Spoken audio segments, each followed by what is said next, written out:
Well, good morning, everybody. Good morning, Rabbi. Good morning, Good morning, Marty, Shabbat Shalom. and everybody. Shabbat Shalom. My quote today is from Shakespeare's King John, and it's about meteors. On New Year's Eve, if you're outside and you see a very slow moving meteor, almost like an airplane, but then it vanishes, then it comes from a small meteor shower called the December Cepheids. And that meteor shower derives from a comet that I discovered in 2006 on the morning of Yom Kippur.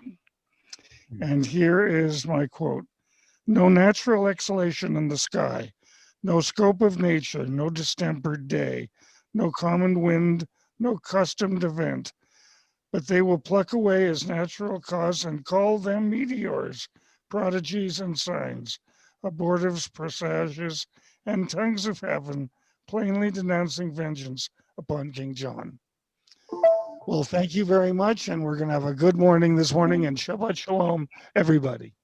Very nice. Very What nice. what did King John do so terribly that he had to be acknowledged on Yom Kippur? I'm not sure I understand the connection. So Yeah, I'm kind of circling around for a point there, but kind of losing. I'm not all that familiar with King John, but I assume he was a Presbyterian. I'm not sure. Was it? He might have been the king who actually was forced to sign the Magna Carta, although I'm not sure of that.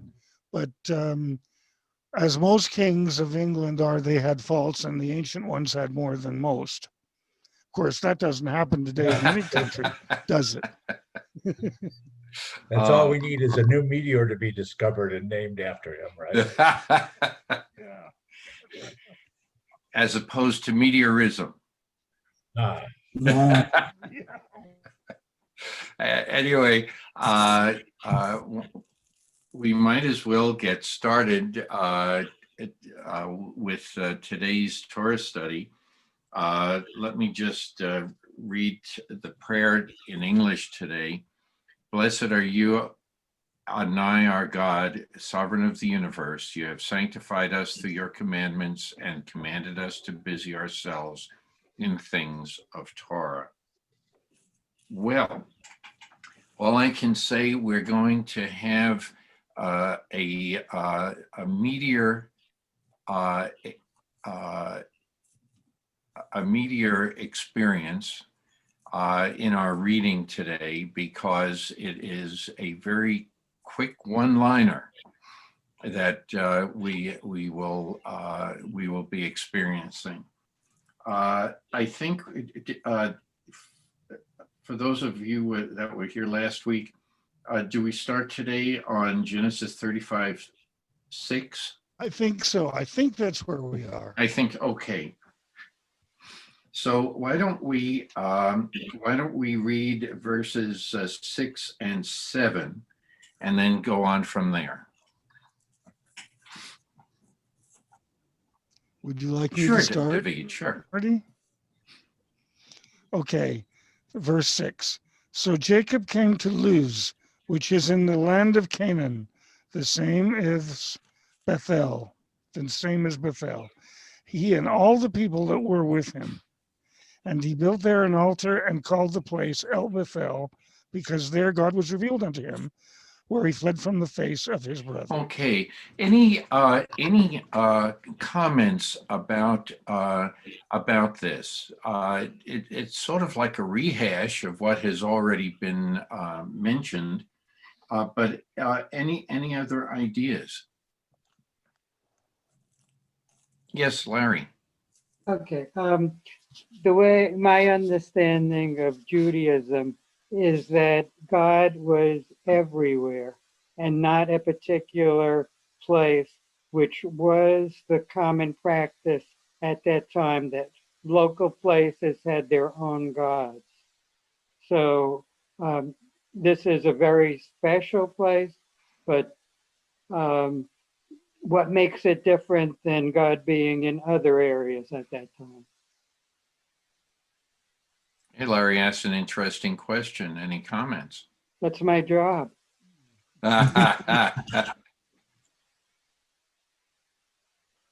I think the rabbi was ready to say something. Well, all that I would say is that Larry is correct in saying that Judaism believes and teaches that God is can be found everywhere. God is everywhere. God can be found everywhere. And what we mark are the experiences by which we connect to God. And so when Jacob revisits Bethel, Luz, whatever, it's almost to remind himself that it's not like he's going there because it's the only place that he'll encounter God. It's the first place that he encountered God, and he either from lack of confidence, perhaps, or that he wants to be reassured there. Maybe he goes there hoping for another sign, whatever. But people in the last several months, just to bring it back to our contemporary reality, people have said, I miss going to the synagogue. I miss going to the temple building.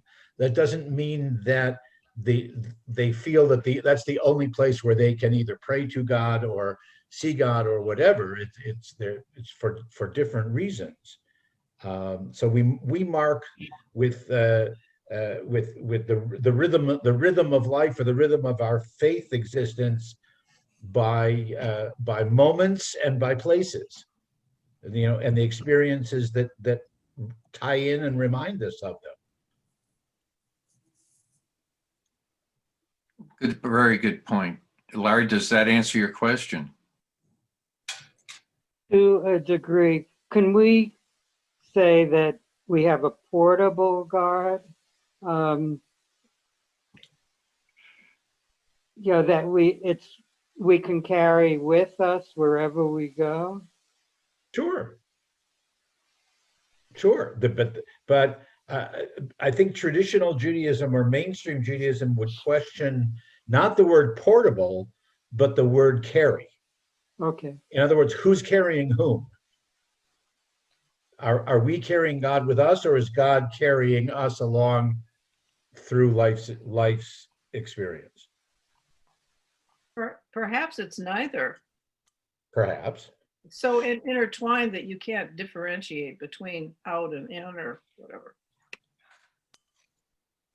Well, it seems to me, some of you have heard this from me before, but it's a major statement of whenever we get into a conversation about God or theology, is I like to remind people that by definition, God is beyond our ability to describe with human vocabulary. Okay, we kind of run out of the proper vocabulary to describe that which is beyond our actual experience. Again, I may have picked up on what Larry said with a particular verb, and Gail may say, can it be both and whatever. Those in a sense are semantic games, because we're trying so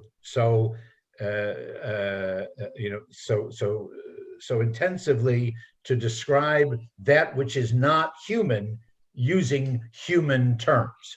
Okay. And so we get hung up with it. David, you had your hand up, and then Don. thank you. To me, to my thinking, in a sense, all of us, every home, every place we are, is called El Bethel, because I thought that we believe that God is everywhere and within us. And so we can interpret that very liberally and say that all places are really called that, I thought. Well put. Also well put. Don, you had a comment. Yeah, I think in these modern times, the descriptions of God being mobile, we get too close to cell phones and stuff they didn't have in those days, and the idea of not being able to fully articulate God gets more and more distant because Yeah. um, Okay, I just let up, all of about 45 seconds. Because I did just let a bunch of people in. Ricki, you're loud. Ricki, mute yourself. I thought that might have been God calling, but Don, you want to continue? It was Suzan. Oh, okay. but I know me for one, and I know lots of people have had experiences that couldn't fully be articulated, either what seem like supernatural coincidences or gifts we don't deserve, or things that are beyond the scope of poetry or narrative in any way. And so I just think there's a risk of using conventional words now that we have these technologies to describe God, who can't be described, or never, at least never will be, in my humble opinion. And also, I'm going to have to apologize. I have to leave early again today. I really sorry about that. Okay. This would dovetail into another discussion about the phrase that is mentioned several times in Torah when God is asked, who he is or what he is. The phrase "I am what I am" or "I am what I will be." There are different. We could have a 2-hour discussion just on that, because I've often wondered why, in the Via Havta prayer, it sort of covers a concept of the God within and the God without, outside of us. And it's a very interesting concept. And I think we're sort of touching on some of that. Why the imagery of a phylactery and and binding of your hand? Why a mezuzah? Yes, Gail. Perhaps it's the relationship is like that conveyor belt of angels going up and down the ladder, There's Yep. no beginning or end. It's just a circular thing. Yeah. Well, I like to call it a Mobius strip, as you know. Wow. Okay. Let me first recognize Joanne, and then Dawn again, and somebody else had their hand up, I think. Maybe not. Was that you, Helene Helene? does, I think. Helene. Okay. So so Joanne, Dawn, and Helene.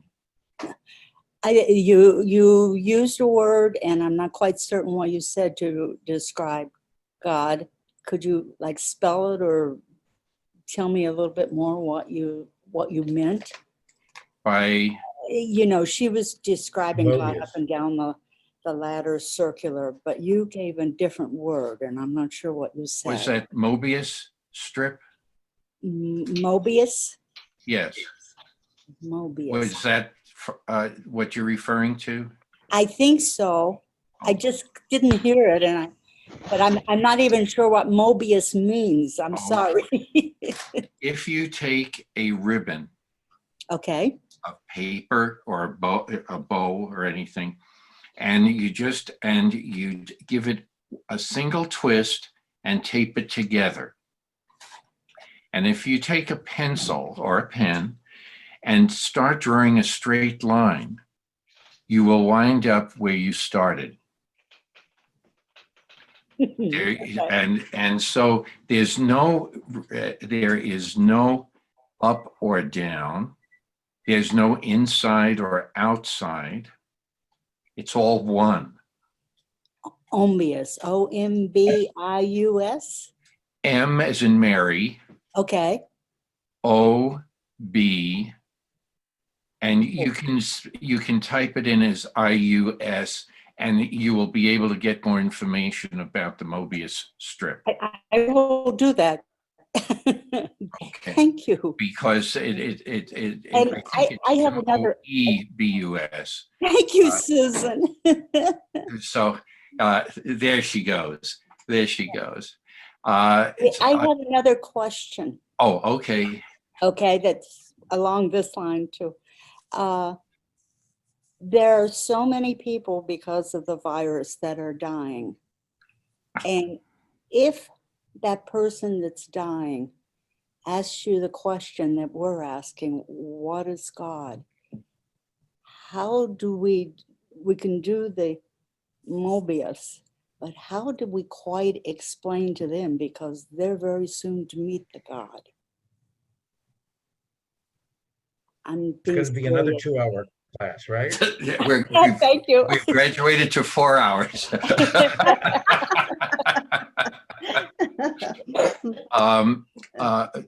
It's just so much part of our system right now, and that's what I was asking. Okay, it's a very. I think. Well, let me recognize Don and then Helene. Thank you. By the way, a Mobius strip, if you take a pair of scissors and cut it all the way around down the middle, The two intertwined circles. you don't end up with two circles. You still end up with one. Yeah. Anyway, that wasn't my point, but there is a scientific reason for why we can't fully perceive God. And this is the one I remind myself of whenever I start doubting. We perceive the world through our senses, and sight, sound, touch, taste, smell, and we don't actually directly perceive those. They go into our neurons, our brain cells, as chemicals. And then we read out those chemicals as what we see, feel, or see, hear, so on. But we don't directly perceive the outer world. And we may not have all the senses necessary to do that. You know, that doesn't mean just because we have 5 senses that we can perceive all the dimensions of the world around us. And I'm sure we can't.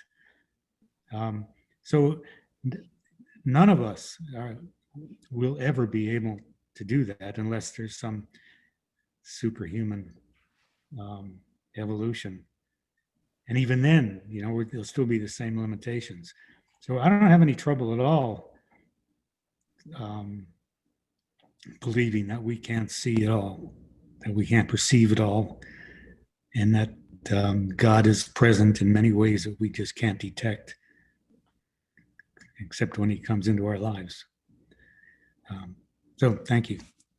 Thank you, Don.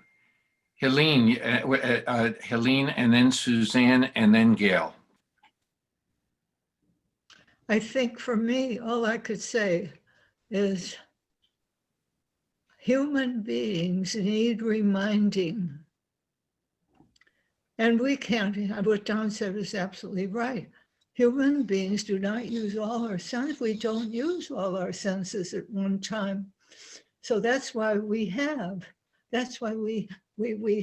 our reminders in daily life that God is with us all the time.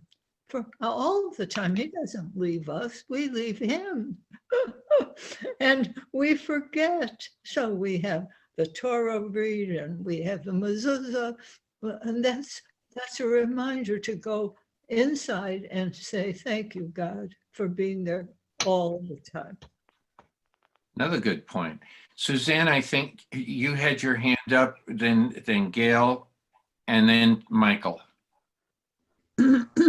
Marty, I did not have my hand up. Oh, you were just showing the okay. Then Gail, you go ahead.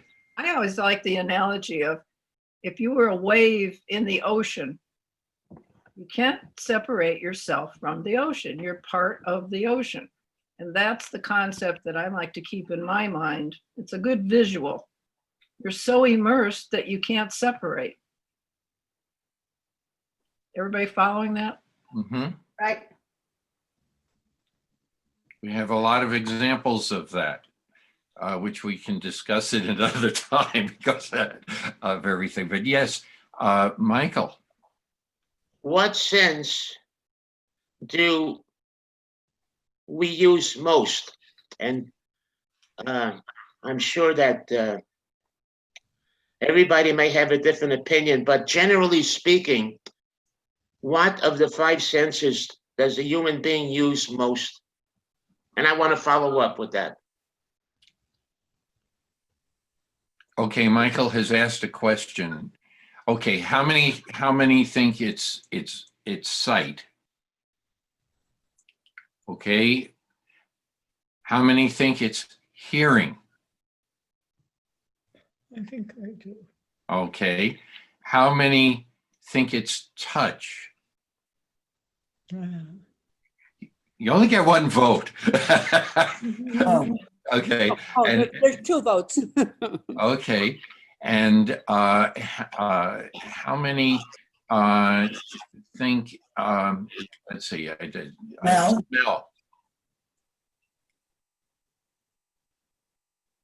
Interesting. And taste? Just during mealtime. Okay. Mhm. I think that this is very interesting. Okay, Michael, you got the vote. Yeah, and so Donald made a very astute comment. He said around dinner time, and so this is my the way I think. Overall, I think sight is, if you lose your sight, God forbid, that is very devastating, especially if you lose it later on in life. If you were born with it, if you were born sightless, then you know how to deal with it because it's the very beginning of it, you know. But when you have it all your life and then lose it, it's a very good reason not to want to live anymore. I lost my right eye 3 years ago, the sight of my right eye, and I was devastated. I'm getting better now, thank God. But it also has to do with one's way of living most of their life. In other words, if you really, for example, the rabbi had his hand said hearing. If you're involved with music, or something to that effect, and I don't know what else it would be, but some music, you train your ear is trained. But if you're not involved, directly with music, your ear is not trained.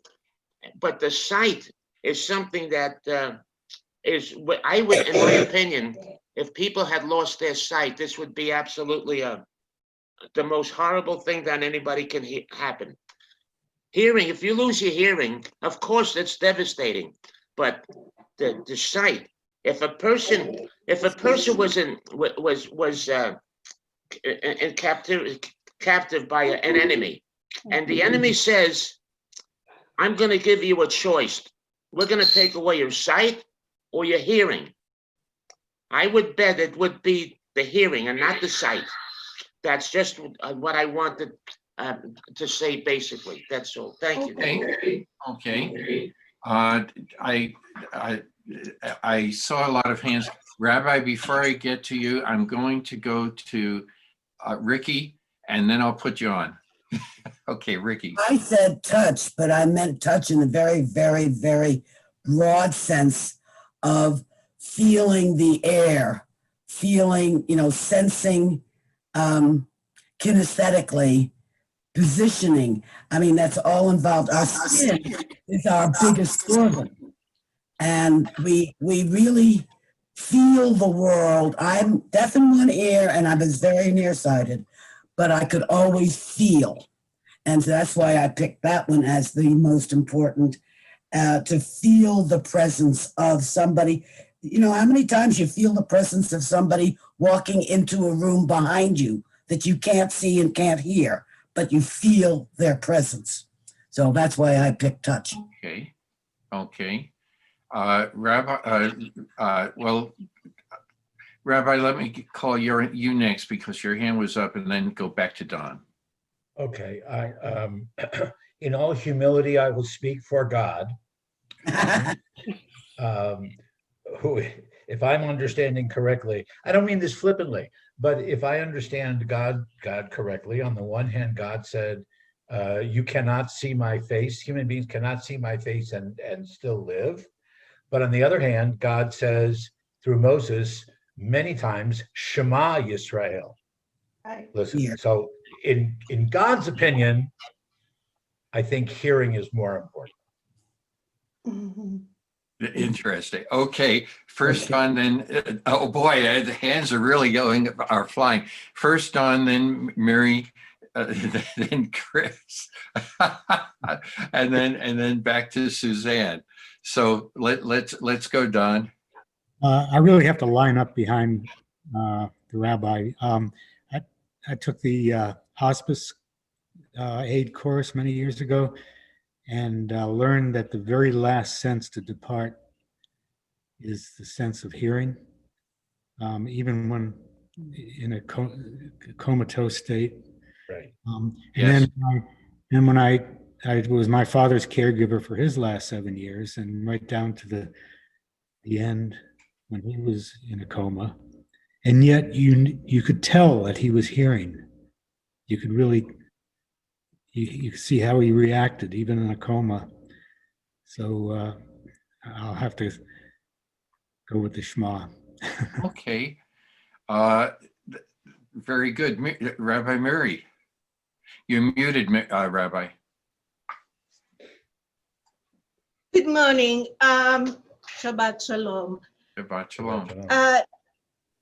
I learned and I bought into something that Ricki said, quite very close to that. Instead of talking, I saw, I heard, the issue of I experienced. She used the word feel, but it's the issue of I experience. Did I experience God?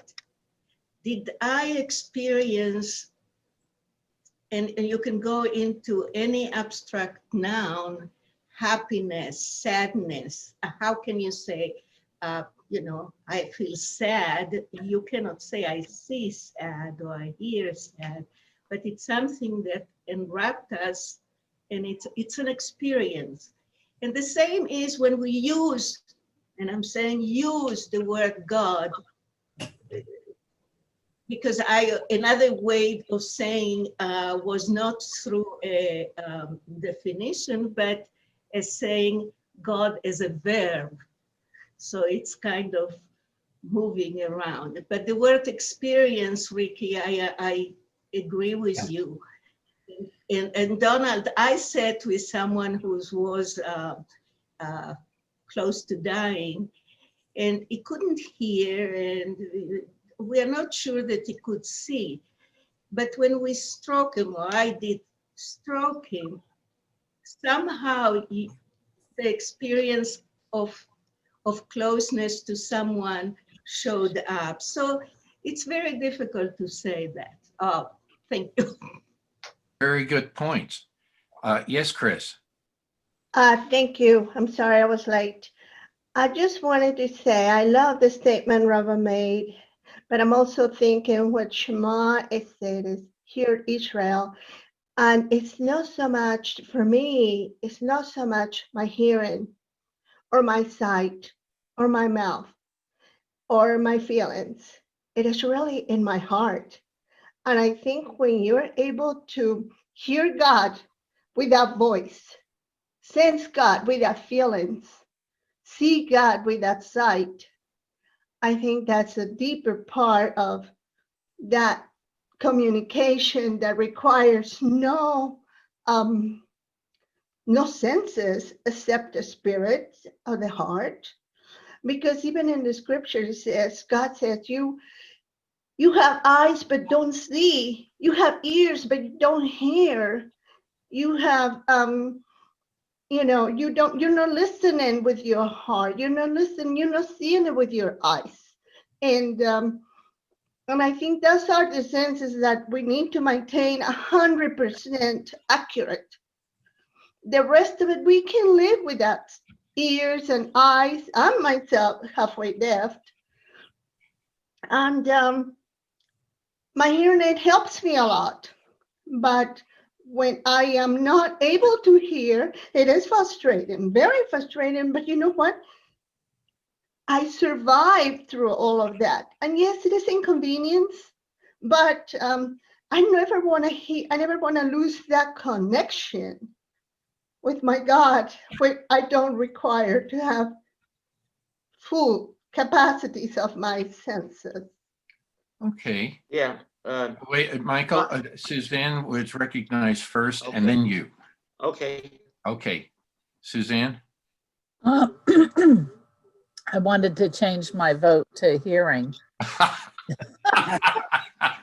Oh, I mean, I'm not good in the morning, and this is early for me. I have only had a couple hours sleep, but anyways, I'm reminded, and this may be in the New Testament. Sometimes I get the old and new mixed up, but I'm reminded of a phrase that is in scripture quite a bit that says, "He who has ears, let him hear." And so that's why I wanted to switch my vote. Okay. I Okay, like Michael, it. it's back to you. You asked the initial question. Yeah. Go Okay. ahead. I want to first mention that what Chris was talking about, and just mention what Chris you're talking about really refers to the making of idols, about hearing and feeling and seeing. It really refers to idols. How also, I just want to mention that all the comments about hearing is wonderful. And I'm not going to change my opinion, but I'm going to attach, if I may, hearing to be very devastating. I did not take into consideration my own music because I stopped hearing music. I stopped. The first thing that happens with music is you hear it, and what happens after that, if you don't feel it, if I don't feel it, if I don't feel the music, I discard it because I don't play every song in the world, but I play music that I feel, and I'm able to give that to my audience, and I have to feel it. So feeling is extremely important. So I'm going to attach that to my original comment. Okay, thank you. Okay, Helene? I'm thinking about what everybody is saying. And because I was raised with music from the time I was born, practically, my hearing is how you described it. But since I've become so hard to hear, I mean, I'm almost Phoebe. I can't hear without my hearing aids. I know that the music is inside of me.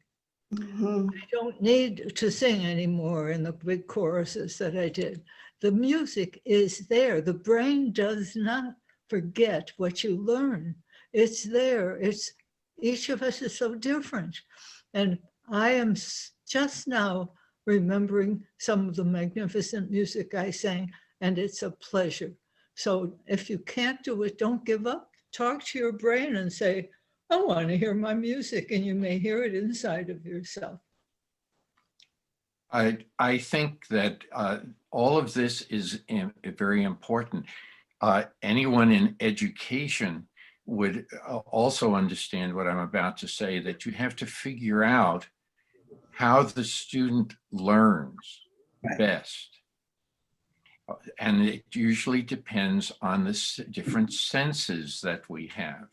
And you have to stimulate those senses in order to have as full of an experience as you can have.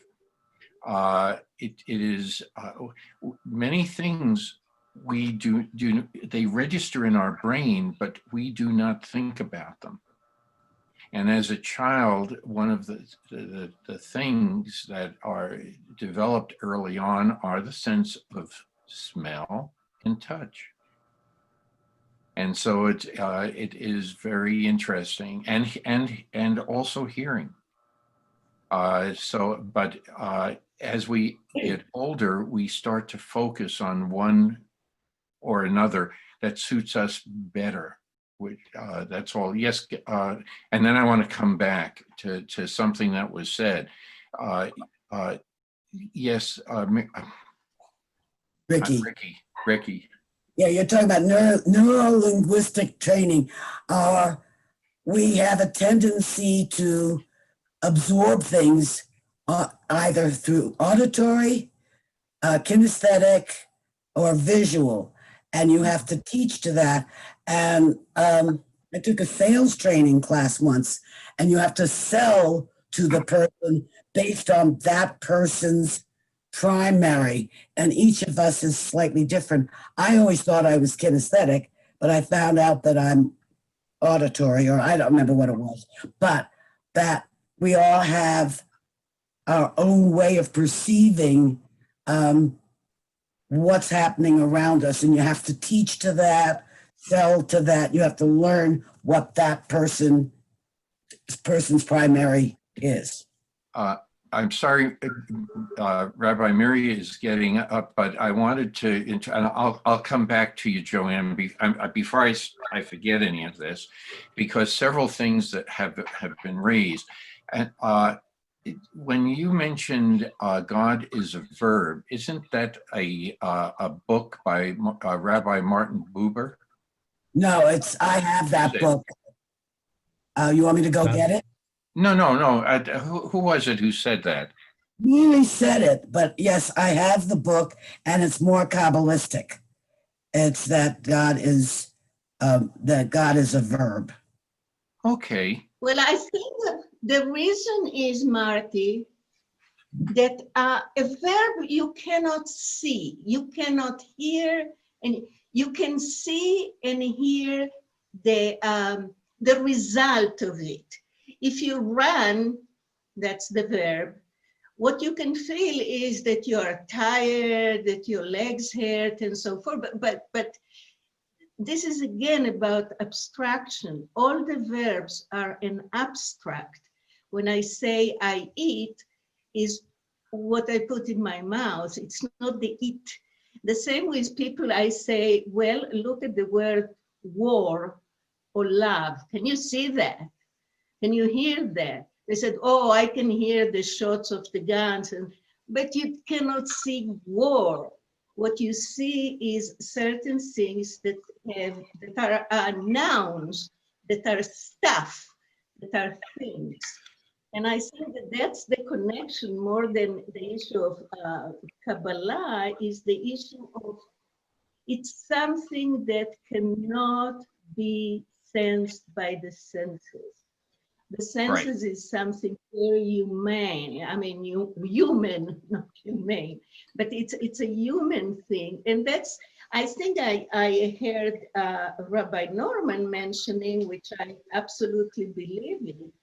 Oh. Words is the only thing we have. We don't have anything else to describe.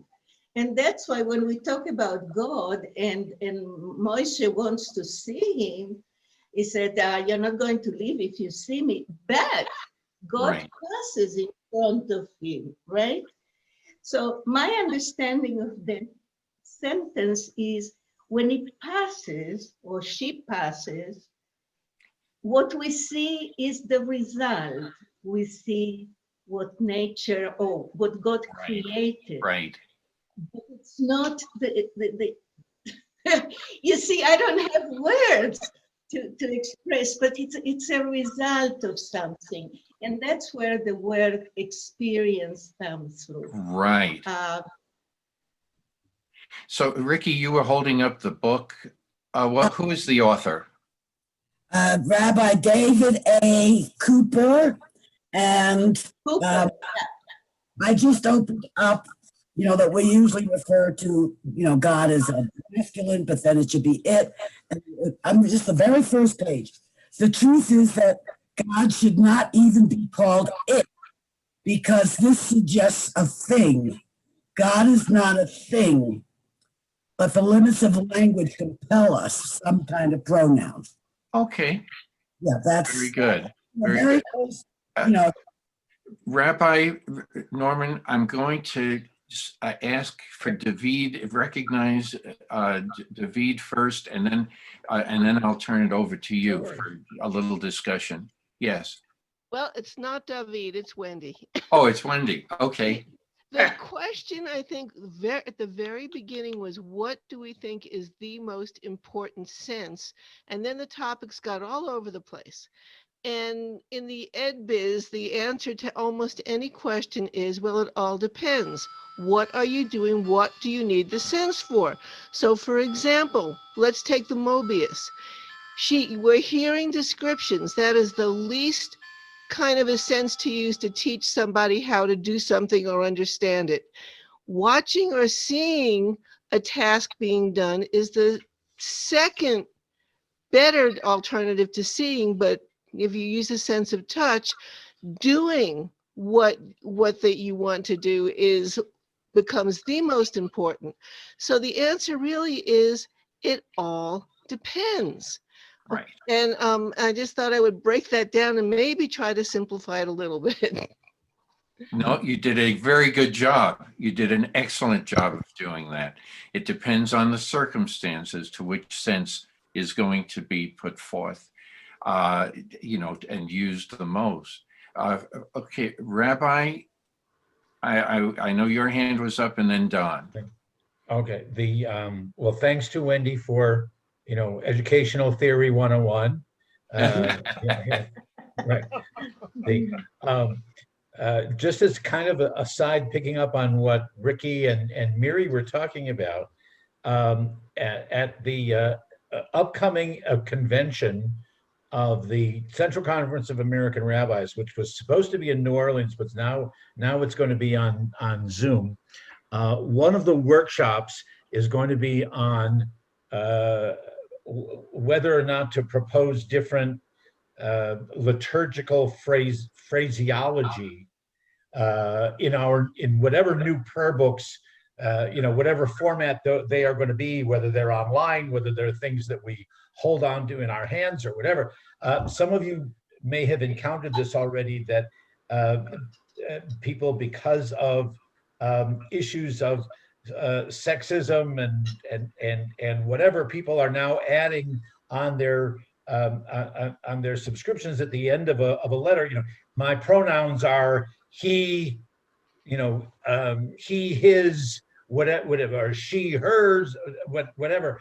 And there's a proposal, it's not going to be debated, but it will be discussed, that in future translations of biblical quote or liturgical quote, as in this verse that started us off here, as in verse 7, if God is referred to as Ha-Elohim, that's a plural form. Mm-hmm. And so there's a proposal that we somehow acknowledge that in our other languages and start referring to, believe it or not, to referring to God in some occasions as they or their or them. Now that certainly would open up all kinds of questions that we now have 6 hours of debate that will follow this. But I noted it in one of the summaries that they were doing for one of the workshops, and I said, uh-oh. Yeah.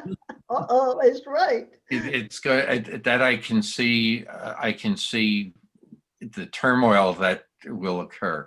Well, However, as I said earlier, and about we just don't have the right vocabulary, and also recognizing that our sophistication, our maturity, and our language changes.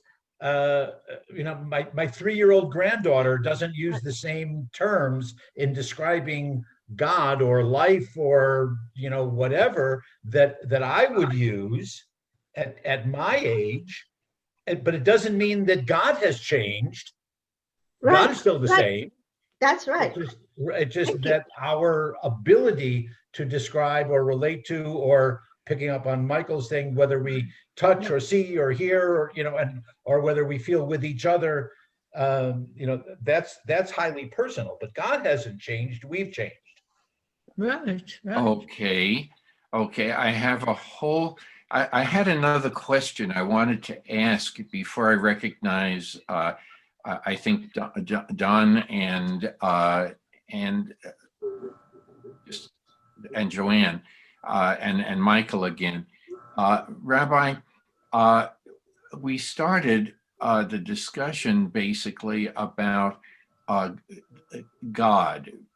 Is God within, God without? Is it God?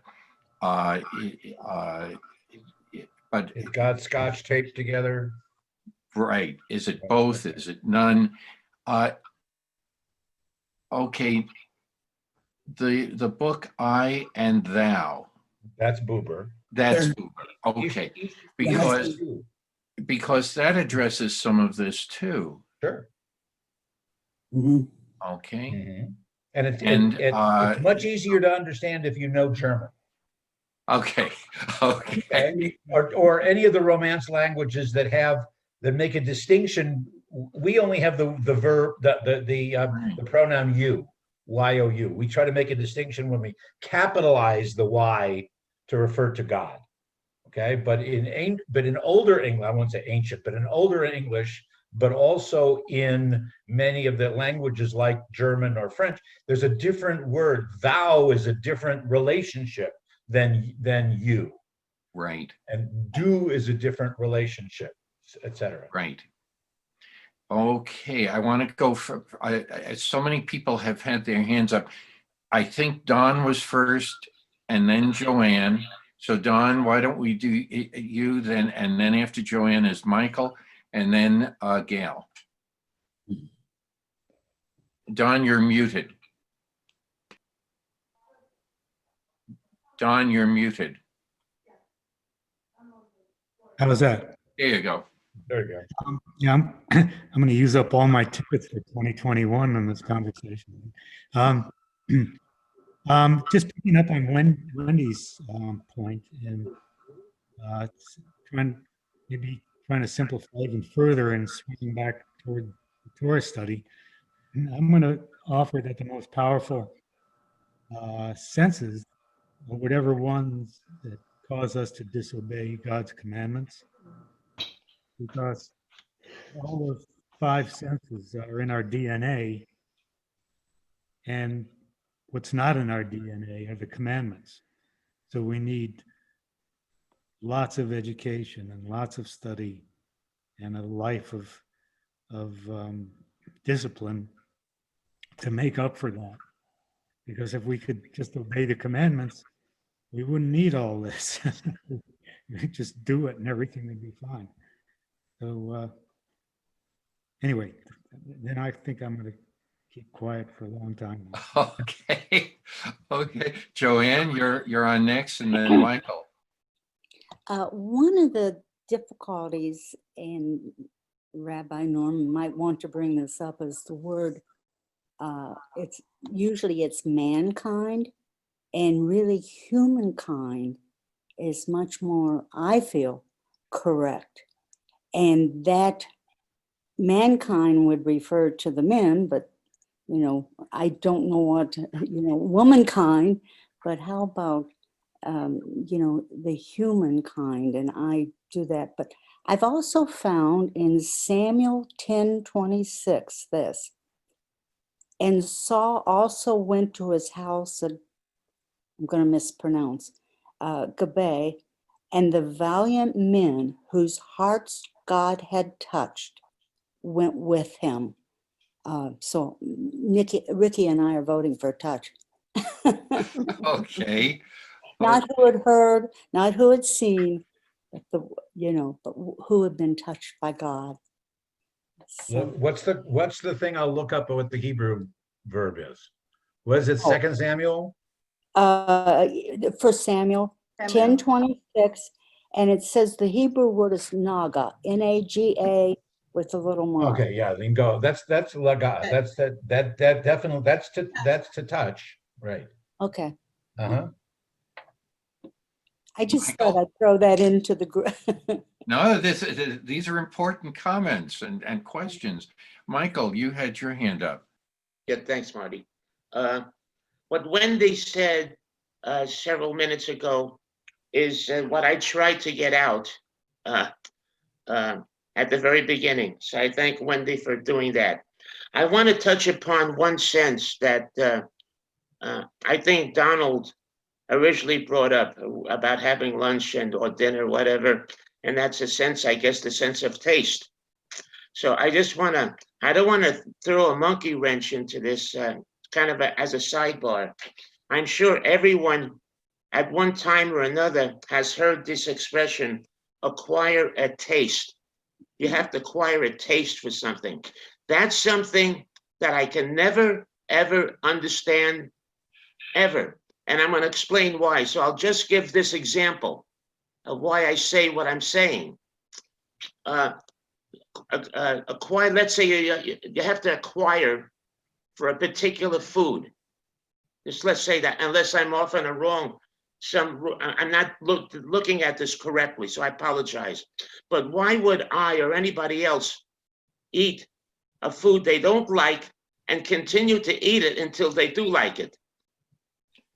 That's what acquiring a taste means to me, and it could apply to anything. Okay. Looking at something you don't like to look at, but keep looking at it until you do like it. And so I don't understand. And so if anybody, and I don't want to open up a can of worms like I did with my original question, but so Okay. have at it. Have at it. I'm going to let it first Suzanne, then Ricki, and then I would like to say something. Yes.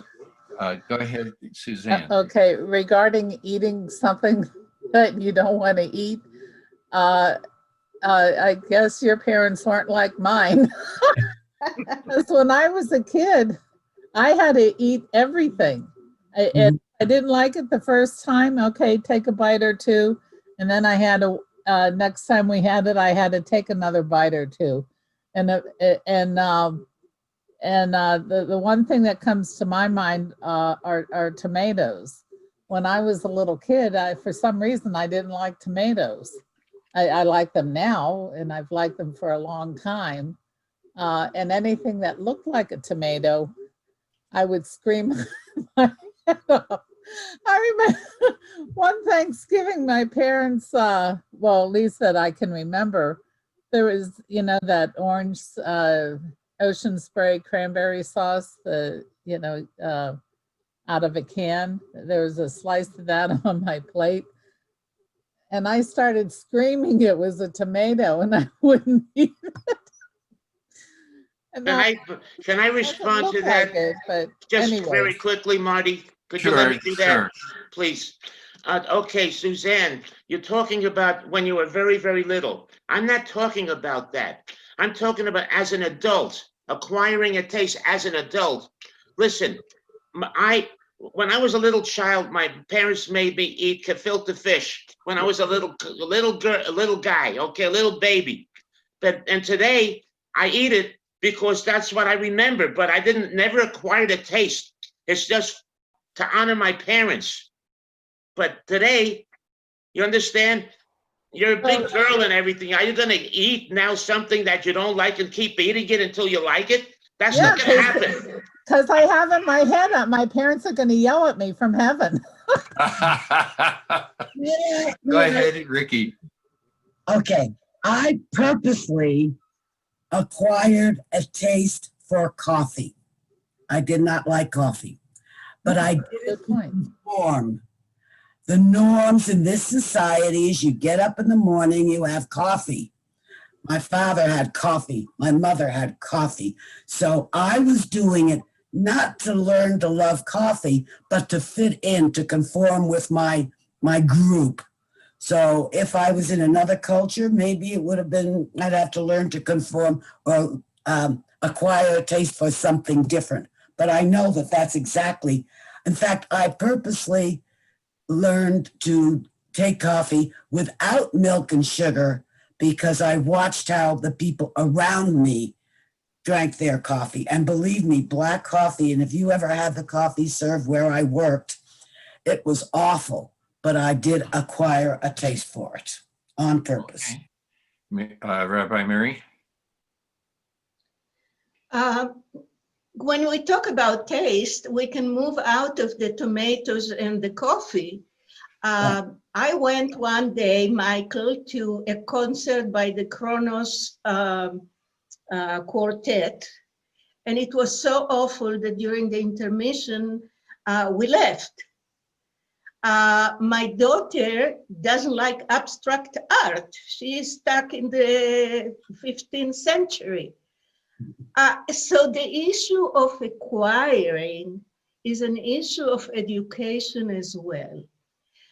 At the moment that you start explaining and I'm start understanding, the tastes might change. Then at that point, you might say, well, you know, I understand this. I still am not going to buy it and hang it in my house. But for me, since I'm a visual artist, my difficulty is with music, and it's really tough. So if someone would explain that to me, like I explained to others, abstract painting, the issue is to learn to learn. And then the issue of likeness is a second issue. It's not immediately comes. And the words that I want to introduce now these are words that come for Gail in the tradition of Buddhism. It comes for us from tradition of the Hasidic thought, and it's the issue of awareness. You can hear something, are you aware of it? Without awareness, you cannot get into deciding, I hear it or I like it. And in the Hasidic thought, they use the word awaken, you know, wake up. Because when you are asleep, everything disappears around you. So the issue of acquiring is a lot in education, in the broader term. I'm not talking about schooling, I'm talking about learning. And the issue of paying attention, being aware, concentrate on that, and wake up. The Hasidic said, wake up. So. Okay, very good. Ricki? Oh, no, I'm sorry, I wasn't. Oh, okay. Yes, Joanne, and then Michael. Okay. Something we haven't mentioned with the taste in food. I just lost my voice. Hang on. I have a friend, and he was one of 5 children, and I don't know where he was, but he would not eat peas. And in a family long ago, if you wouldn't eat peas, you know, that's served often. When he was in his 70s, they checked him for allergies. And the first thing that showed up was he was highly allergic to peas. And we haven't talked about that problem in trying to learn to eat things. That you might just be allergic. Anytime I don't like something, I think, oh, it's just the peas. Michael, and then I really do want to say something again. Okay, thanks, Marty. What I'm hearing has to do, for me, in my opinion, has to do with leaders and followers. And when I heard Ricki speaking about how she started to drink coffee because she wanted to fit in. Everybody else around her was trying to fit in. And so that goes to another thing with me. And so again, this is my opinion. This demonstrates leaders and followers. And I'll leave it at that, because to elaborate will take too much time. So we'll just leave it. Okay, another 2-hour discussion. I wanted to point out what we're talking about mostly is the human condition, and what I'm sorry, Gail, for you had your hand up, and then I'll cede a little bit. I just want to say something. Does everybody know what a binary choice is? Because that's what you guys are doing. You're talking, but you've stuck yourself in a corner and you're never going to get out of it because you keep sticking to a binary choices. Right. And that's not what should be about. It should be about the concept of one, not this or that.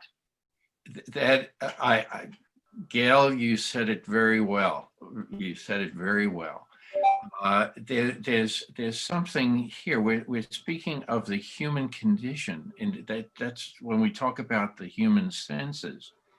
However, Gail is alluding also to Buddhist teaching, but I think it's also part of Jewish teaching. We are asked to rise above our senses. Right. Judaism. Okay, so we can hear, okay, whether or see or taste or feel, touch, whatever word you want to use. We're limited by our language, as the rabbi was mentioning, and other people. We're limited. We are limited. There's God, the concept of God. We are totally inadequate to describe. We can only, and this has been mentioned also, that we get a hint in each one of these areas, but it's not really what is there. And what we imagine God to be, sort of an individual idea. God, and it's been said before. This is, the question is raised: is God? Are we created in God's image, or is God created in our image? But when we imagine God in our mind, it's what we have experienced, what we've been taught. What we do imagine God in terms of ourselves. A black person imagines God being black. Does that make it wrong? Of course not. I think but if you add all of the different experiences, I think we come away with a better understanding. And I think that this is probably since Kabbalistic concepts were discussed, the Ein Sof. Mm-hmm. God has to withdraw from the world so that we can experience it ourselves, and then come up with other concepts about God and like that. Yes, Rabbi, your hand was up, then Ricki. Marty, picking up on what you're saying and also relating to not the specific Pesukim, the specific verses that we were reading this morning, but that we read when Jacob first was at Bethel and then made that first statement of God is in this place and I did not know. Right. I would submit that mainstream Judaism would say, recognizing the difficulties that all of us have been describing, recognizing the difficulties of understanding God, not believing in, but understanding God. What God wants us to do is understand ourselves better. And it's almost irrespective of whether we understand God. God is in this place. That's a statement. God is everywhere. That's a statement. Okay. But do I know myself well enough to be able to accept, believe in, relate to God. I think that's whether it's through the Kabbalistic, whether it's through the Hasidic, whatever. But I would submit that that's perhaps a better way of describing the Jewish journey. So what I would, okay, Ricki, you had your hand up first. Yes. Christians, I hear, refer Very to good, God as Robert. love. And I've always said God is all, A-L-L, not A-W-L. So God is all. And then that just is the closest word I can find in English. That's it. Okay. Any other comments? Yes, Larry. Okay, back to Genesis 35:7 to do our in-depth analysis. And he built an altar there and called the place El of Bethel. Now, to really do our in-depth and our relationship of man to God, the altar came before he called the place, and it could be considered a place of sacrifice. So why the stress of building an altar first? How important is it?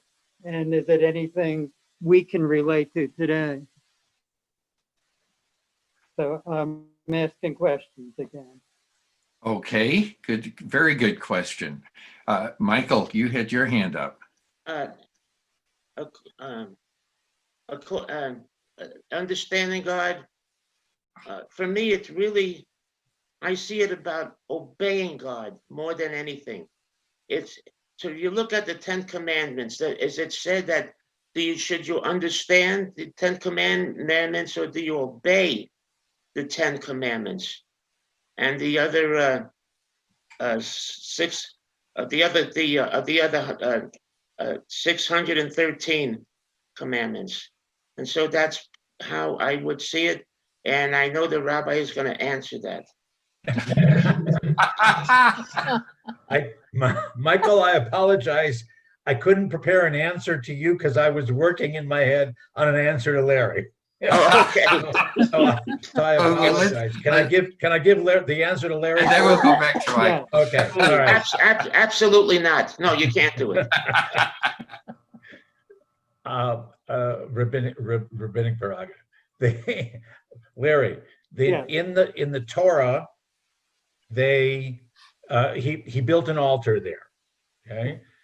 In the 1960s, he would have taken a Polaroid picture. In the 21st century, he takes a selfie. Okay, it's a landmark. I was here. Okay, whether he put his name on it, his initials on it, some kind of an emblem, but that's what it means. Not so much as I've been taught. Not so much to worship there, but to plant a flag. I was here. As a reminder, not claiming territory, but I was here. Reminder. Now, if we want to go back and Michael asks his question, I'll see what I can do about that also. Okay, thank you, Rabbi. So it's a commitment to God. It's a marker, a symbolic gesture, and a reminder to himself that this is an important place for me, for my tribe, for my people. This is a place of pilgrimage. This is a place that we will continually remember and acknowledge. Is that why I take pictures of me always by the sign of the national park? Sure. Yeah. Sure. I was here. Yeah. Michael, did you want to restate your question? Let me see if I can because we drifted away for a second. It was with the 613 and remembering and observing. Understanding God and observing God, I think I referred to. It's about observing God's wishes, observing God's commandments, more than understanding, more in the realm of understanding. Right. As we said, two things. As we said last week, we pointed out that that sometimes the teaching or the instruction or the imperative is to perform the mitzvah, even if you don't understand why you're doing it. But hopefully, as you perform it, maybe this is the same thing as learning to like tomatoes, but as you perform it, as you make it part of your own identity and routine, you will come to understand it, hopefully. I don't like to, yes, the word mitzvah technically means commandment, but when I teach about mitzvot and when I try to incorporate them into my life, I prefer to call them, not to translate them, but to call them as life sanctifying acts. That when I perform a mitzvah or whatever, it's a way for me of affirming this dimension of life, this facet of life, and give it meaning. That may be because my tradition says I should do it. It may be because it makes sense. It may be because it's a challenge to my personal integrity or morality. But I try to say that what am I sanctifying? What am I affirming by either performing this mitzvah or remembering not to do something else? Ricki? I haven't had to bring in the 12 steps in a long, long time. But one of the very early things that somebody in AA or other 12-step programs will hear is act as if. And it means act as if you believe that God will help you or whatever it is. Just do it. Never mind understanding it or anything else. Just do it and you will eventually understand. So that confirms what what Norm was saying. Do it first and then you will believe. So act as if is. Yeah. Yeah. Good point. Rabbi Miri. You're muted. Muted, Miri. You're muted, Miri. And I want to address also what Rabbi Norman said. I think that we have to look at also the non-Jewish society in which we live. And the non-Jewish society that we adopt to is, first of all, in let's say in United States, is individualism. And I believe in Judaism, I believe very strongly that we were given the freedom of choice between good and bad. So at the moment that we talk about choice, we are very, look at all these people that choose not to believe in science now and they don't want vaccination or masks. So the issue of what I, as a human, do and what I believe in that context affects and influences what we are talking about us in Judaism. And as I said, I hold very strongly the commandment of the Etz Hadat Tov Vara, which means the knowledge of what's good and what's bad. So if I'm that place, it's very difficult for me to perform something, even if I don't understand it or don't adopt it, just because it says so. I think I'm going into a very far away thinking, but I think that the connection between our tradition and other traditions, it's problematic. Good point. Yes, Michael. I'll just ask you, Marty, this question. Is it, because I got into this Zoom class late, so I certainly apologize for that. And because is this appropriate time to throw out another question or not? It depends. Does the question pertain to the discussion or today's Torah, or is it something else? I think it might. I'll ask the question, and if you say Go no, ahead. that's Go then ahead. nothing lost. All right. I throw out the question to each of us: which of the 10 commandments would be the most important to each of us? And I was worried about that because that's going to be a very long discussion, and so All of them. they all are, yeah. So that's why I said to you, I asked you, and you tell if it's appropriate or not at this time. I'm okay, and I'm good with that. Marty, Yeah, yes, Rabbi. can I jump in? And how about it? I will offer an opportunity. We'll do a shiur. We'll do a class, a discussion in the spring, just on the 10 Commandments. Okay. Like maybe close to when it's the actual Parshat Shavua, the Torah portion. We'll look. Actually, there's some new books that have come out dealing just with the 10 Commandments, and Michael will bring up your question at that point. So we how don't long take the do I time have? now necessarily, but it's a very, very worthwhile question, and yeah. one from which we will all learn a lot. Okay, so how long do I have to wait? Brian. Between 4 and 6 weeks. All right, I can hold out. Okay, got it. Good line, Mike. It's good. I wanted to come back a little bit to the Mobius strip. The question was raised. Think of yourself as a point in that line on the Mobius strip. Okay.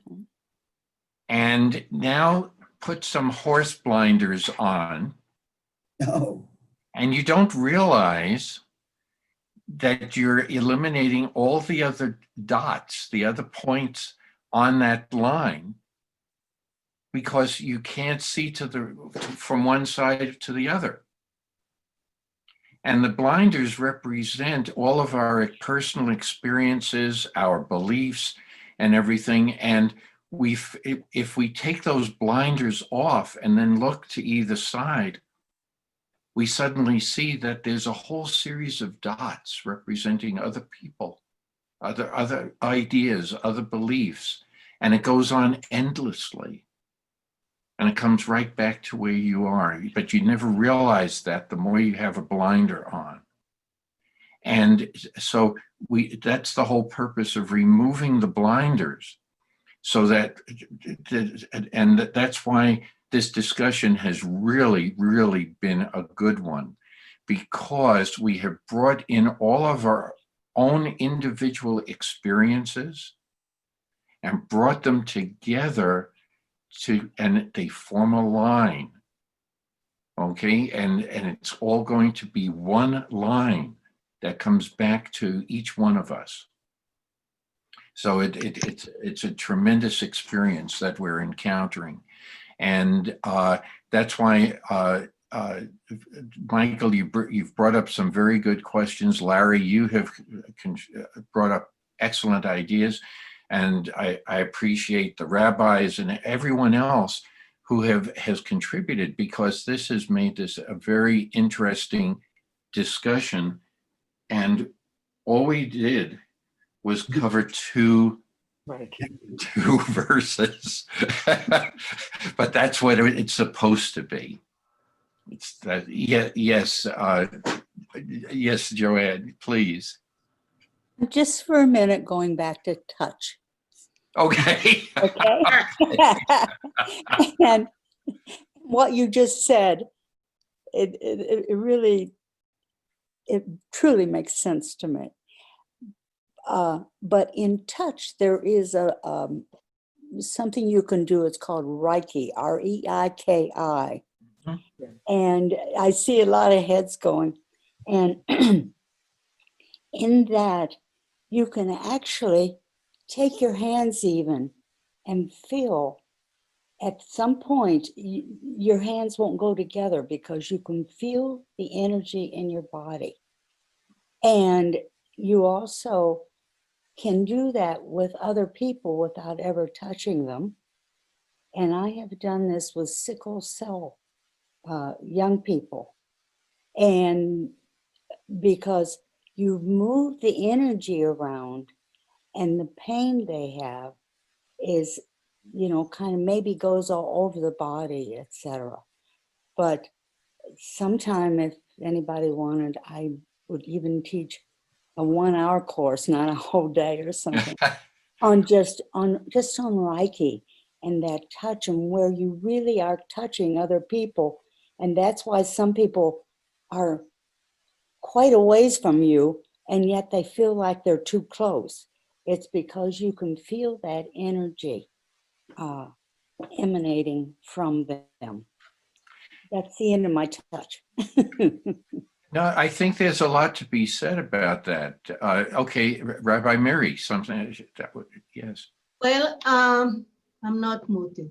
What I want to offer to you, Joanne, is when I go through an experience and I said, I was touched. Mm-hmm. It's nothing to do with the concrete touch. So again, we're using words because how would I say I was touched in a different way? Yes. I was moved. Yeah. Yeah. Sometimes, just to expand on this, you know, we're told that you know, visiting the sick is a mitzvah, and sometimes just sitting there quietly, not saying anything, they will know that you're there, and it will give comfort to the person just knowing that someone is there. No words have to be exchanged. They Same feel your thing presence. as a Shiva call, a condolence call, right? Yes, yes, yes, Rabbi. Well, when we're ready to come back to the text, if it's now, I actually have a story and an insight that I want to share about the text. Please.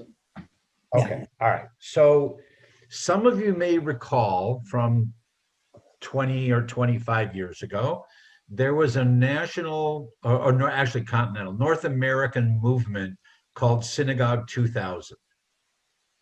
That was led by two professors whom I quote frequently. They're both teachers of mine. Larry Hoffman of the Hebrew Union College Jewish Institute of Religion in New York, that's the Reform Rabbinical School, and Ron Wolfson of the Jewish Theological Seminary now in Los Angeles.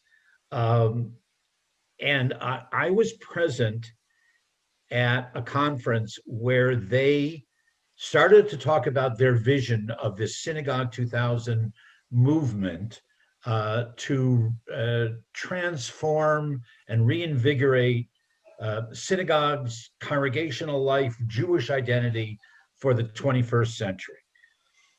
And I remember it distinctly, but what I don't remember is which of the two, now maybe they team taught it, but which of the two actually gave the Dvar Torah at this particular conference.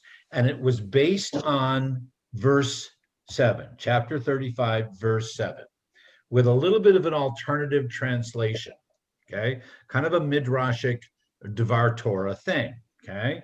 That we're talking about Jacob, right? That he built there an altar, and he vayikra makom, and he addressed.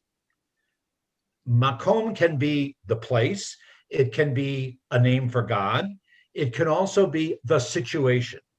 Okay, so Jacob came to this place, built an altar, which they then interpreted as rebuilding synagogues, congregations, communities, okay, by addressing the situation, you know, the place in which we find ourselves.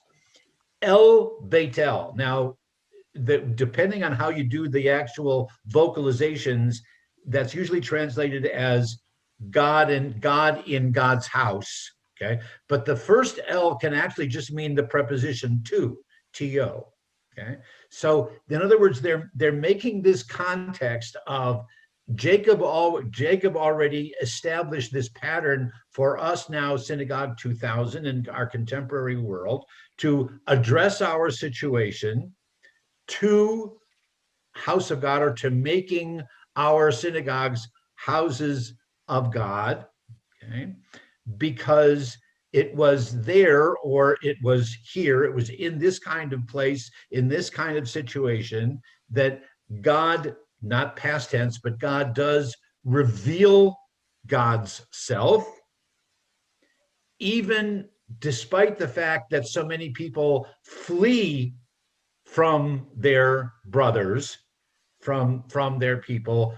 We need to turn this into a way of bringing people back in to their brothers and sisters, their kids, back into making. And I distinctly remember that moment based on, and when I saw this particular quote, I said, okay, wow, that's like 25 years ago, but I still remember it exactly, of reinterpreting it that way. So with that little story, maybe you're ready to move on. Okay, Larry's going to ask another question No, first. not this time. I have about 5 books here, and for translation that I think is considered one of the most accurate, I go to Everett Fox, and he says for 7, there he built a slaughter site and called the place Godhead El of Bethel, where there had the power of God been revealed to him when he fled from his brother. So it's a little different translation from the other books that I have. You know, the word Godhead, and just wanted to add that point of view. Interesting. We could also have a discussion on God revealed himself to him. Okay, that's a way you started that discussion. Revealed himself. Yes. Revealed God's self. Yes.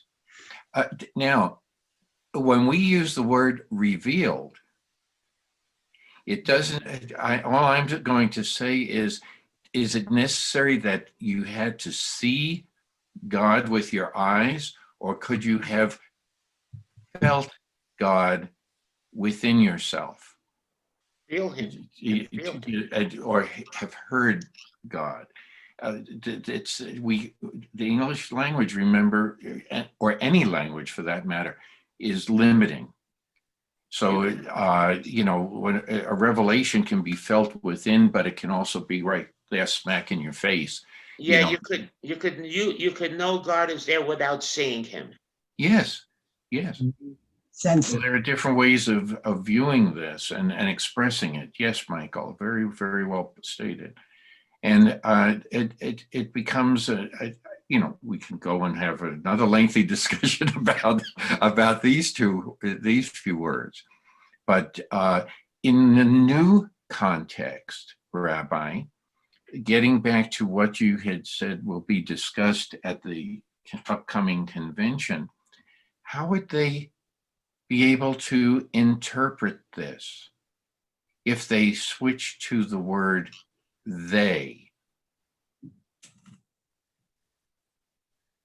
Is it they interpret? Well, we already in both in biblical translation and biblical study, Torah study, as well as in the liturgy, we already identify certain attributes of God, of the divinity, based on whether, and I'll use the English, whether we're talking about God as Lord, whether we talk of God as parent, whether we talk of God as king. Okay, so they're just saying, just to be semantically and linguistically correct, there are times when the Hebrew, rather than Adonai or Melech or Av, something, if it's Elohim, what specifically is different, and might that mean that this particular, to use what you were talking about, God revealing God's self, but this is a God where specifically we're talking in the plural. Okay, so which of God's attributes, if it's plural, which of God's attributes of the they did Jacob specifically refer to? Did he particularly identify with? Did he particularly have the aha moment? Here, aha, now I understand that part of God. That's from what the little that I was able to glean in a 2-sentence summary, from the teacher who's going to lead the discussion. That's what she was proposing. If I wind up participating, I'll get back to you about it. Okay. It's in March. Thank you. Exactly the date. Thank you, Rabbi Miri. Well, I think that, when I taught Torah, and if you remember, I always followed the Hebrew, not a translation. And it was very complicated, the issue of the one and the group. Because in Hebrew, we have, ve'ahavta is for one person. And then there is Tizkaru.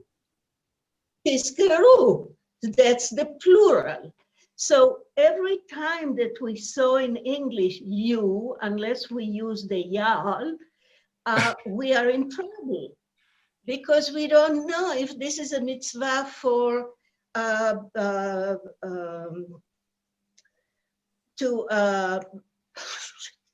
the person or to the group. And there is and that's a beautiful tension that we have in Judaism between the one and the community. But as translations, I think that we have to pay very, very close attention to these differentiations. The same is Michael with the 10 Commandments that Rabbi is going to teach. But that's something that, and that's why I follow the Hebrew and try to tell you, because even Elliot Friedman, the newest, is stuck with that issue of you. So anyway. Thank you. Any other comments? Yes, Michael. Listening to this, I would just want to follow up with my original comment that God gave the ability, at least to every Jew, to know his presence. Gave that ability. And I questioned, did he give it to every human being on the face of the earth, or to the ones that believe in Hashem? That's something I would like to kind of discuss with the rabbi at some point. That kind of escapes me a little bit. There was another point that I want to make to that, but I just can't think right now. Okay. Yeah. Yes, Ricki. With one of my favorite quotes.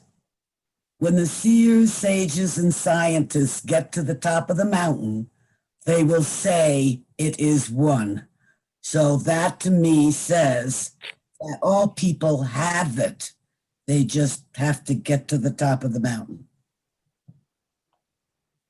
I think that was Aldous Huxley. Okay. Any other comments? I dread going on to the next verse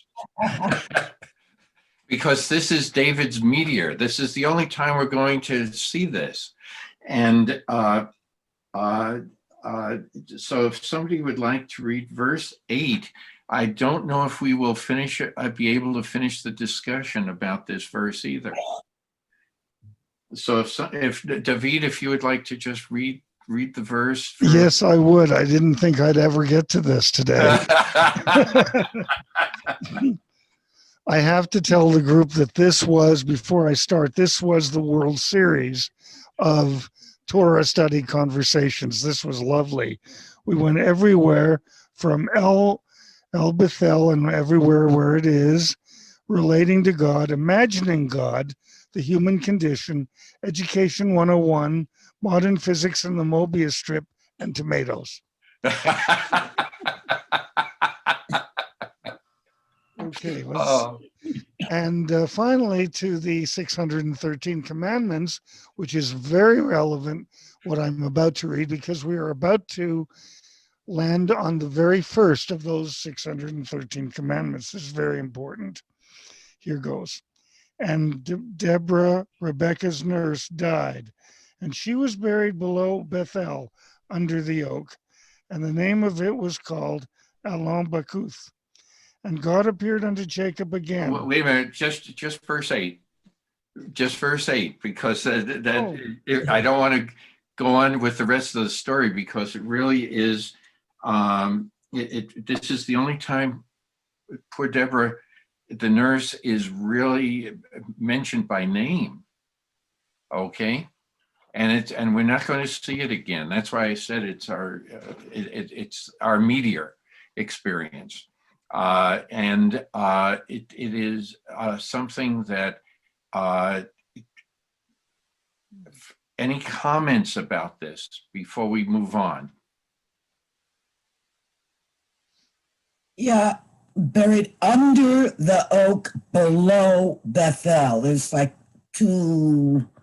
Are we going into the underworld here? I mean, I don't know. Let me just. No. Okay. No. Under that. That's the, again, as Miri was saying. That's the English word that leads us kind of in a different direction. It just there's one's on a promontory, one's on a hill, and the others below it in a sense. It's in that area. Okay. Or below it on the map, I guess, you would say. The rabbis, what's I always say, what's the connection? And is that why Jacob, is that why he built the Rabbi, you froze. Your screen froze. And it's buried. Oh God. Does anybody know how to unfreeze that? See, as a host. No. It may be a local issue that he has. I could put him in the waiting room, but I'm not going to do that. No. I wonder if I put him in and took him out. Rabbi, we'll have to come back to you. Your screen froze, and we don't have a voice connection either. Okay, I think he's going to try to come back in. But Joanne, in the meantime, your hand was raised, and why don't we go do that? Okay. There he is. Okay. He's back. He's back. He's back. Okay. Okay. Go ahead, Rabbi. I don't know where you lost me. Start over. Start over. That'll be the best way. The rabbi's question, which came first? Did Jacob meet up with Deborah? Was she already in the entourage?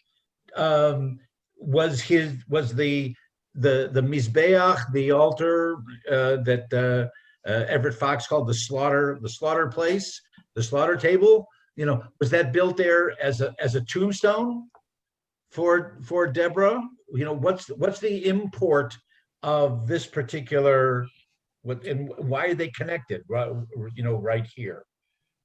And why, as Marty's saying, why is the one time that her name is even mentioned? There's Deborah later on in the Bible, but it's a different Deborah. Well, maybe. And that Deborah is connected with a tree. That's what true. I found Right. interesting.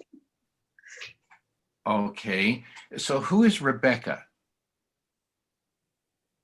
Let's go back first and ask so that we refamiliarize ourselves.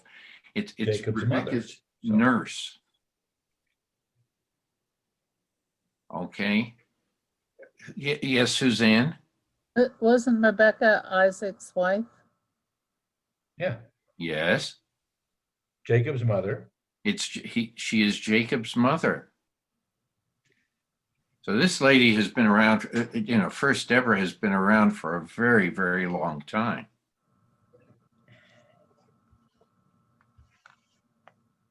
Well, where did she come from? Well, do you remember, where does Rebecca come from? Well, I guess. Who's her brother? How did she wind up with Jacob's group? Okay, we have to go back to Isaac's story. So we have to start somewhere so we get some understanding before we start defining some words. First of all, if Rebecca is Isaac's wife, where does Rebecca come from? Who is her brother? Laban. Right. Okay. And so that's one thing. So this nurse was also present, okay, probably older than Rebecca, and now is probably pushing 100 years old. Okay, and we are talking, some people, there are so many empty spaces here. Well, Marty, I don't know. You're making the assumption that nurse here is like midwife. And well, that's one interpretation. She could have been a nurse caregiver to Rebecca in Rebecca's old age, and she could have been much younger. Yes, it could also represent that. What else? There's another definition of the word nurse. Yes, okay, Larry and then Ricki. Larry and then Ricki. Back to Fox's translation, going to Genesis 24:58. They called Rivka and said to her, "Will you go with this man?" She said, "I will go." In 59, they sent off Rivka, their sister, with her nurse and Abraham's servant with his men. And they gave Rivka farewell blessing and said to her, "Our sister, may you become thousandfold myriads. May your seed inherit the gate of those who hate him." Rivka and her maids arose, they mounted the camels and went after the man. The servant took Rivka and went away. So this goes back and it leads up to where we are. Yeah, this other Bible I have says Deborah, the wet nurse of Rebecca. So that's going even farther back. Wow. So that makes her really old. So what source is that, Ricki? That is the Stone edition of the Hamash. Oh God, it's an Orthodox. So, but again, we don't know. Is it you're assuming that meant that Rebecca nursed at Deborah's breast, or was Deborah a nurse, breastfeeding Rebecca's twins? Exactly. But there's a lot of midrash on this one. That's right. Yes, Gail. Now, the women's commentary mentions that it talks about the death of Deborah, but never mentions Rebecca's death, which is Right. even weirder. Yes. Well, there's one of the classic explanations is that Deborah met up with Jacob to inform him that Rebecca had died, right? And under the circumstances, he should come back home, kind of thing. That's how she got to him. But yeah, the text doesn't tell us that Rebecca died. Died. It also, there are also a few other things about the word nurse and how it could have been used at that time. Not only in someone who is an informer, but also somebody who is a teacher. That I don't know if it's in the actual definition or if it's used colloquially, but it in one of the commentaries that I read, they said that that's another possible interpretation. So, so this gives us some background. You know, we read that all of this weeping and sorrow, the expression for the loss of this woman who, you know, really, it doesn't really, there's no explanation as to why she is so important, and that's why so much midrash is out there. Yes, Rabbi. Yeah, I'll cite the one that is kind of what you're referring to, is that the nursemaid as a teacher. Okay, and they make a comparison Rain Valley using is frozen. here that you remember we talked about when Rebecca when she was giving when she had the twins in her womb and they were wrestling and they were fighting, and you know when Jacob wants to get out so he can start studying, and Esau wants to get out so he can go to the pool hall. Kind of thing. So they make the assumption that this Deborah was Jacob's tutor, okay, that she taught him, and they use it because it's a parallel in the Hebrew words to Yocheved, who's Moses's mother, who Miriam refers to as a nursemaid. And the assumption from the rabbinic point of view is that Yocheved continued to teach Moses, even in the Egyptian palace, to teach him about his Judaism. So there's I think they actually say that Yocheved was a descendant of Deborah's. If I remember correctly, you know, it was the family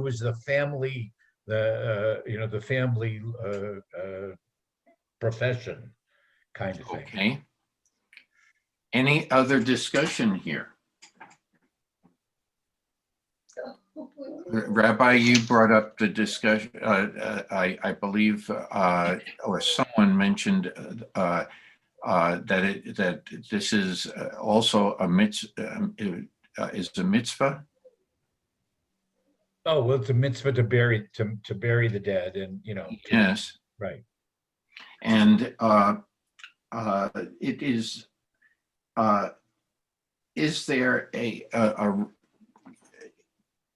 are there any ties with the we'll get to that. We'll get to this. Any other comments or questions that anyone wants to raise with this? Yes, Joanne. The one thing we haven't said is this oak is known as the oak of the weeping. And I guess I think that, oh, my husband just sneezed. Bless you. Bless him.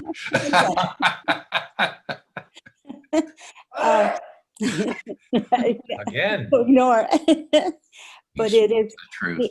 The oak of the weeping, and it really says this was a very, very, very important person, because people they've just killed all these other people over here and nobody wept about them particularly, etc. You know, so I want to read more now that we've talked about it, about who she was, and look it up if I can. So. Okay, it's an important comment. Yeah, yes, Michael. Yeah, I want to ask the rabbi about the burial process. It's a mitzvah, which I know is to bury the dead. Along with that, Rabbi, it's supposed to be in a timely way, I believe. It has to be done right away. Well, the tradition is to bury as soon as possible. There are always extenuating circumstances, but the tradition is in respect to in respect to the person who died, and ultimate respect to the body, so that nothing would happen to the body, that to bury as quickly as possible.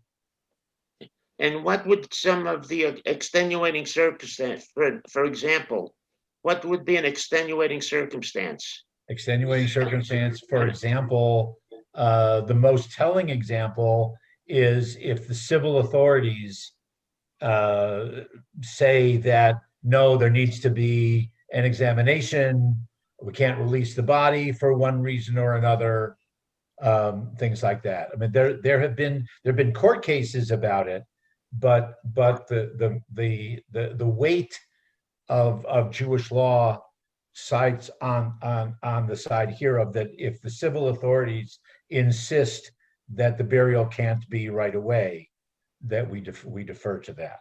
Or on Shabbat. For example, a pandemic. Well, certainly on if Shabbat or a holy day or a work day, you know, the question comes up to the Orthodox authorities, if there are non-Jews who are participating in the burial, which of course wouldn't have taken place, you know, hundreds or thousands of years ago, but if there are non-Jews who work at the cemetery and the cemetery is closed on a Christian holiday or even on Sunday, you know, is that a valid reason to defer the burial? So what would be the case?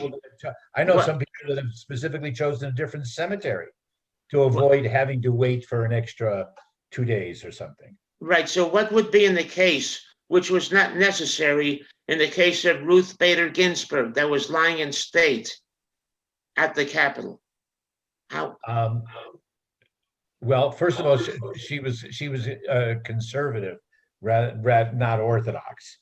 Okay, some of the Orthodox were very upset about that, but they kind of generalized it under the condition of that for a leader of the generation, what they call Gedolei Hador, for a leader of the generation to be able to give proper honor to someone who had such an impact on our community and on the world, they acknowledge. Not everyone agreed, but that's why they allowed the extra couple days. That's the way that's what I would understand. Very good. Rabbi Miri, I think you had your hand up too. One of the things that I want just to mention, and Rabbi Norman, correct me if I'm wrong, that the issue of how to bury is later than the Torah. It's Talmudic times, and then from there, I think it went into the Shulchan Aruch also. You know, much more. Only 500-600 years ago. Right. Right, and the only things that appear is interesting. Who can go into the cemetery and grieve? You know, Male Kohen bebet hakvarot. But so that's one thing. The other one, it's what we call din de malchut dina. That the law of the country is the law. So, for example, a very good, I think it's a good example is that in America, we bury people in a coffin. And in Israel, you don't bury in a coffin. because that's the Masorah, the tradition. Or even, excuse me, Mary, or even the next step of that is whether it's in ground or above ground. Yes.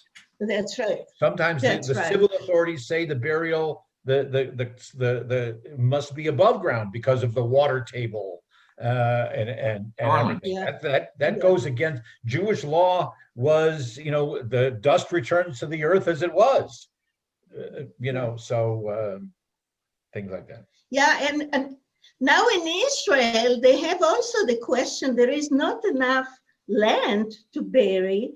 So this person from Beersheba said, can I bury one on top of the other? So things are very, as you said, connected to reality of today. It's complicated. It's because of that also you'll find, Mary, that's there are cremations now. That's in Israel at times. That's another. Only through the secular funeral homes, not through the religious funeral homes. Yeah. Okay. Grace had an interesting comment about thinking about perhaps the burying of Deborah under the weeping oak tree below the mountain, if this could be a symbolism to weep. Oh, sure. Yeah. Sure. So I think that that was very interesting. The other, yes, go ahead, Rabbi. Yeah, I just wanted to say it's also possible that that particular oak tree may have already been known as the weeping tree. Sure. You know, it was a place that people knew about on, you know, on the road or whatever, and people would point it out, and someone had to develop a little story. Well, you know, here's my 3-year-old granddaughter. Why is it Saba? Why is it called, you know, Zadie? Why is it called the weeping tree? And so somebody said, well, you know, maybe somebody do it that way, right? And the thought came to mind that we're going to be shortly reading about the death of Rachel. And is this all three of these? You know, we read about the burial of idols just last week. What is it? I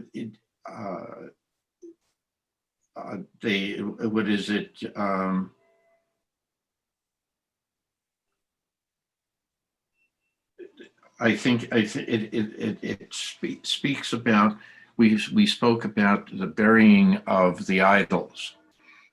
This week we're covering the burial of Deborah, and next week we're going to speak about the death of Rebecca, and of Rachel. I mean, and I'm wondering if this is a way of trying to tie the stories about idolatry, that we're now going to leave all of this behind in the rest of Jacob's life. Is this another literary way of saying this? I don't know.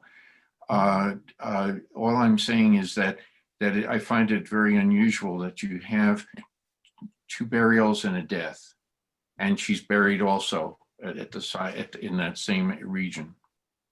So I just wonder. I just wonder if the connecting factor here is the stories about idols.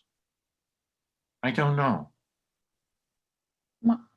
Marty, can Yes, Suzanne. What does Bethel mean again? House of God. House of God. And Alon Bachut, what? Alon Bachut is alon is an oak like the name Ilana, or is an oak tree, and Bechut is crying or weeping. Okay, I'm sorry I butchered that. Okay. All But right. I just Thank wonder you. if this is like a way of connecting stories to say, okay, these are going to now be in the past and we're going to move forward in the story. Or is there some other comment? I couldn't find any other commentary about the teachings that Deborah would have had. But yes, Suzanne. I know that, well, other than maybe Joanne, I see this as